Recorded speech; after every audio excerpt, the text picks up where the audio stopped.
Bismillahir Rahmanir Rahim. Salamun alaikum.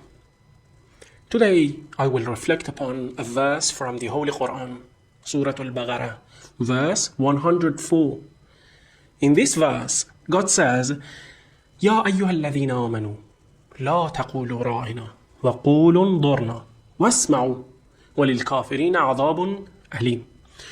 O you who have believed, do not say Rā'inā, but say Unẓurnā, and listen. And for the disbelievers is a painful punishment. Let's begin with the opening phrase, Ya ayyuhalladhina amanu. O you who have believed. This phrase is profound, deep, important.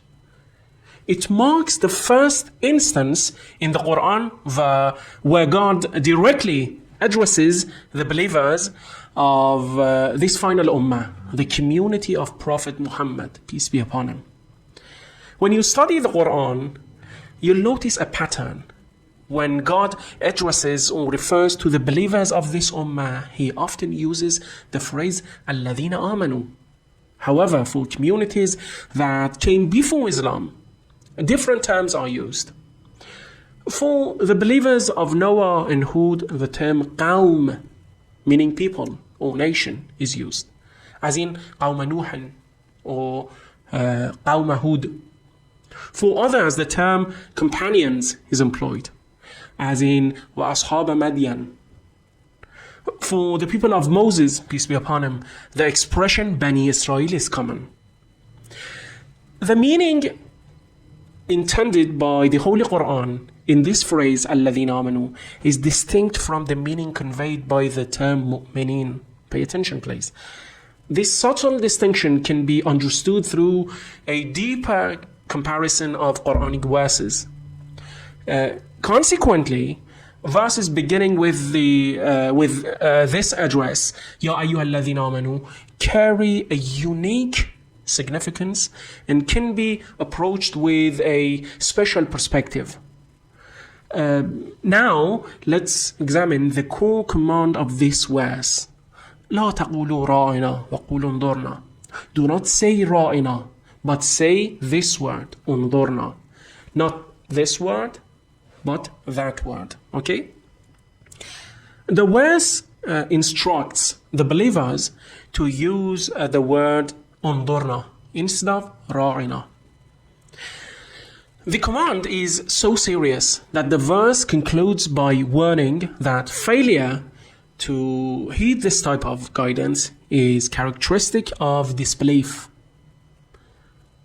and that disbelievers face a painful punishment.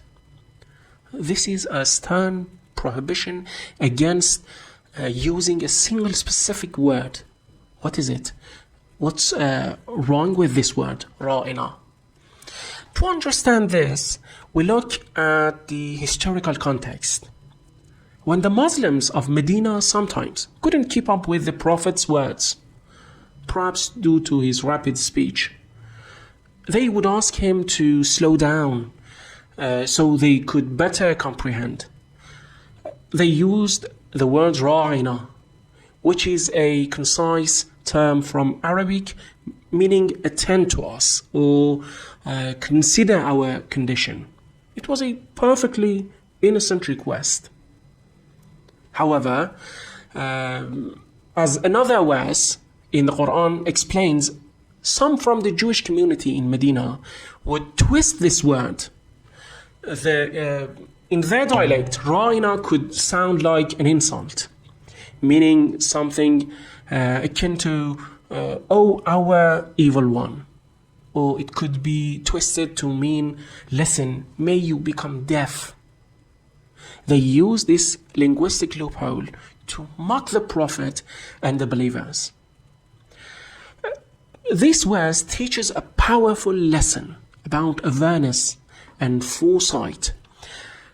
Muslims must be careful in their words and actions, ensuring they never give the enemy a pretext for mockery or distortion.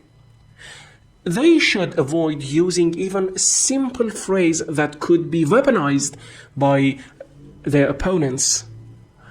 The Quran is advising the believers to abandon a common word simply because an enemy could misuse it.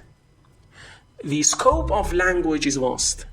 Why use a phrase susceptible to the enemy's mockery? Why?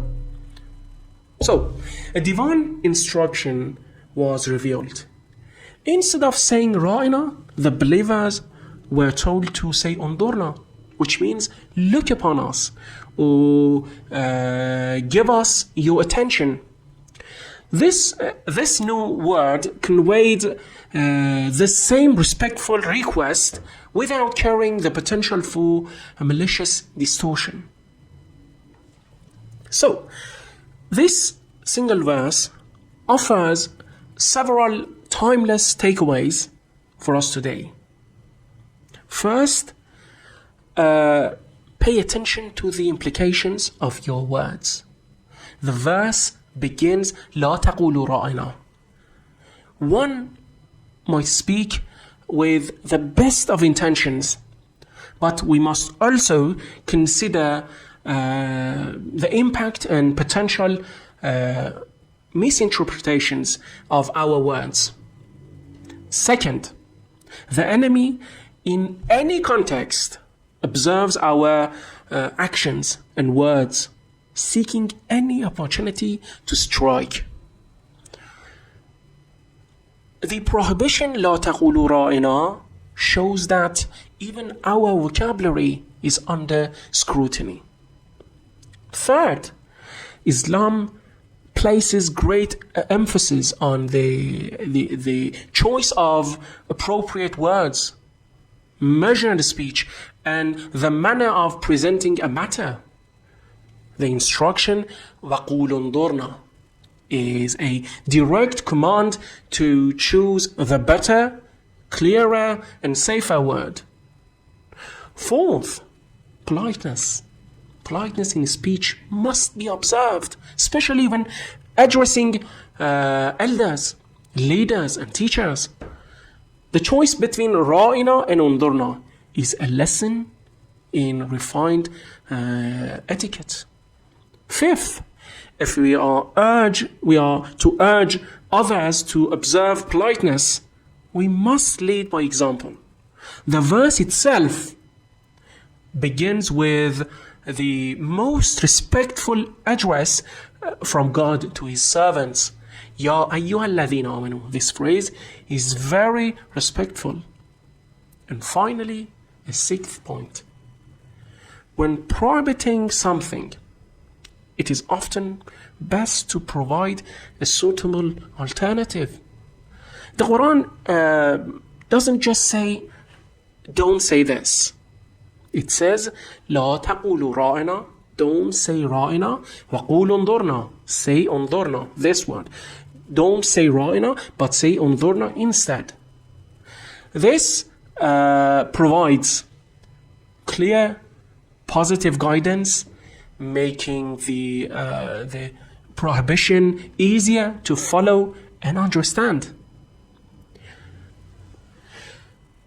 So, a powerful lesson from a single verse teaching us to be mindful, strategic, and respectful in our communication, always closing the doors to mischief and misunderstanding.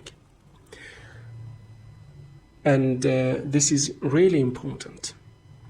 Thank you very much for listening, and bye for now. Until next lesson.